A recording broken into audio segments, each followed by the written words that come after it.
So I call found materials leftovers, and I use leftovers because, well, for many reasons, but one of the main ones is they're ubiquitous. We all use them, we've all touched them, we all have a relationship with the shape of a bottle or a piece of Tupperware. So in a way, we all have a relationship with the work.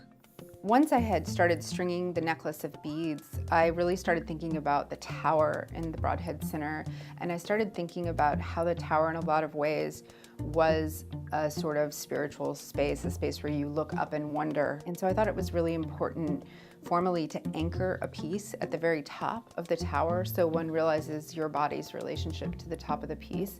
And then at the ends, I tried to make end pieces that sort of embraced the air, embraced sort of an elegance and a lightness. In terms of the logic behind the balls and beads piece and how it came into existence, I like to tell a story of how I brought my family to Mardi Gras in New Orleans, where I'm originally from. And Mardi Gras was the most important holiday to my family in New Orleans. So it was wonderful to introduce my two kids and my husband to Mardi Gras. And so my daughter went out Mardi Gras Day to the truck parades with us, and she was given a massive mesh bag of plastic balls that were taller than she was, and they were these about 2.5-inch spheres that were filled with air and made in China, and we didn't know what to do with them. We were amazed, and we threw them into our car, and I drove them back to North Carolina, and they lived scattered all over our basement. And one day, because my studio is in the basement, I picked them up and started painting some of them and drilling holes into them.